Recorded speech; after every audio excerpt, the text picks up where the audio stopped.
This is Hannibal here from the HannibalTV.com with the daily wrestling news update. Very a lot of stuff going on Smackdown. I watched the clips of it on YouTube. If something happened with the Wyatt Six, I missed it, but it was in Chicago. CM Punk had his usual great reaction there, got beat up by Drew McIntyre. The big news, though, is Jacob Fatu, probably, in my opinion, of the Samoans, the second best after Roman Reigns of the younger Samoan generation. He got a lot leaner, as someone commented here.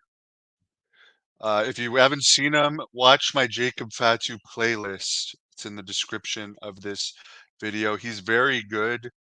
He's better than this Solo Sakai.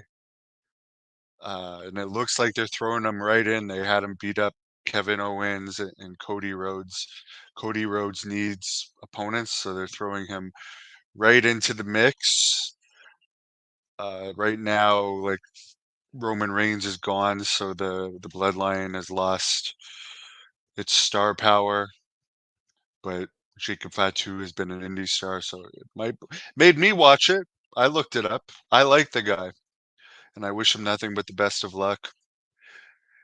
Speaking of this Uncle Howdy group, here's the funny thing. I'll put up the picture of Chad Gable. My issue with the whole backstage thing on Monday, like, look, this blood looked clearly pasted on, like, not like real blood. And we've had Cody Rhodes bleed for real twice now. But they initially said because of whatever mysterious thing happened to him, he was not going to be in the Money in the Bank tournament. Now he's back in the Money in the Bank tournament. And again, I realize the masks are cool. Everyone misses Bray Wyatt. This reminds them of Bray Wyatt. But, like, there was no medical personnel running around. There was no cops being called. All the lights were off in the back. Smoke was filling the back. We didn't see security. Like, one of the best backstage segments ever was when Hulk Hogan came in the back looking for Macho Man after the Mega Powers exploded. It looked realistic, and that's actually the segment that made me a wrestling fan. To me, this just looked like a setup scene, but for the fans that like the more hokey stuff, go for it. But my only thing about this type of blood is we've seen that real blood flows. Trust me, if anyone knows about real blood flowing, it's me. And to see, like, glued blood, I don't know. It took me out of it, and now he's apparently back in the Money in the Bank thing. But also, regarding what I reported in my Wrestling Observer review today about Indianapolis supposedly getting Royal Rumble next year, and SummerSlam and WrestleMania in the coming years, the big dome building there might be announced officially as soon as Monday. As far as AEW getting its lowest rating ever for Dynamite, only a 0.16. Keep in mind, NXT, the developmental show, got a 0.26 rating with no WWE. If there were WWE stars, they weren't big ones, because I don't remember hearing about anyone but Frankie Kazarian from TNA and some other TNA people on the show. And TNA gets less. It hasn't cracked a rating in weeks, the actual TNA show. So here's my point about AEW. Apparently, there was no NBA or NHL playoffs going against AEW Dynamite, so there was no big game or anything affecting AEW's rating. People are just sick of the product. Some of the stars featured on that show were MJF, the Young Bucks, Nyla Rose, Will Ospreay, Chris Statlander, Pac, and Claudio.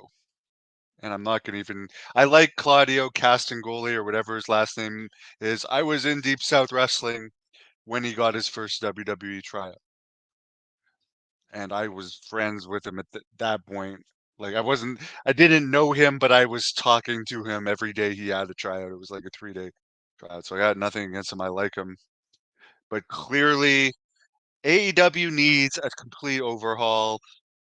They need to stop catering to these small percentage of smart marks that are going to watch it, whether it's half New Japan talent and small flippy guys or not. They need to get well. The best news for AEW this week was the talk of Shane McMahon, but that didn't even help get a better rating on Wednesday. But that would be interesting if Shane McMahon debuted. That might pop a rating. Mercedes Monet sure didn't pop any ratings. It's only gone down since her. Okada. I mean, supposedly they paid Okada, Mercedes Moné, and Will Ospreay millions and millions to come to AEW, and the ratings have gone nothing but down with those people. So you can positively say they are flops. You can positively say that. Matt Riddle is wrestling for AAA in Mexico this weekend. He no-showed some events last weekend, claiming Uber-related issues. There's a UFC debut event in Saudi Arabia this weekend that supposedly they're making over $50 million for. No girls fights on that show. As I reported earlier about Conor McGregor's reason for pulling out is his left small toe was supposedly injured, but the real reason probably has to do with money. Mike D, I'm trying to get Bob Holly. I do have a couple big ones in August that I'm not going to jinx by talking about this early. Tomorrow, I'm supposed to have Paul Roma on here at 5:30 p.m. And Paul Roma, of course, is going to be in Napanee next Saturday night. The Schools Out Slam featuring Rene Dupree, Angel Medina, the return of the Blood Hunter, Mario Mancini, and his retirement match. But let me tell you something. I've been bicycling to prepare for this because I'm recovering from a foot injury that I can't quite run on yet. It was a horrible injury that required 3 surgeries, but I can bike. And my wheel locked up bicycling to the gym tonight, and I literally did a full front flip and full bump. Like it was crazy. I got air off of this flip, but I got up and coincidentally there's like a bus stopping at the same time, so I'm sure they all got to see the show of me going flying. But I got up and I no sold it and I just kept going.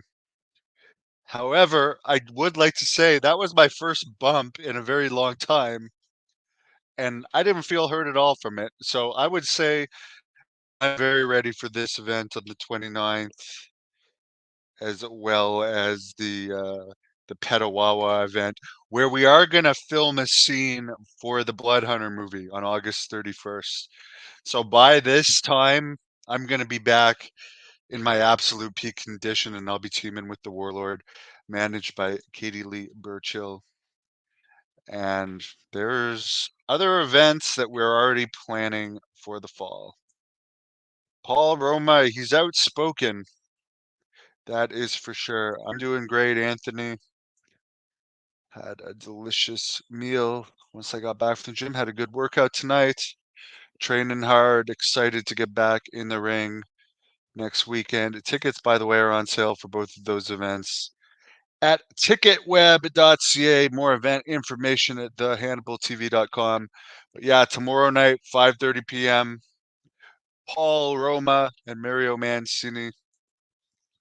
And next Friday morning at 10 a.m., I will be interviewing Vince Russo about this whole Who Killed WCW TV show, which the last episode will have played by them. That will be a live fan interactive interview. So wish everybody a great night.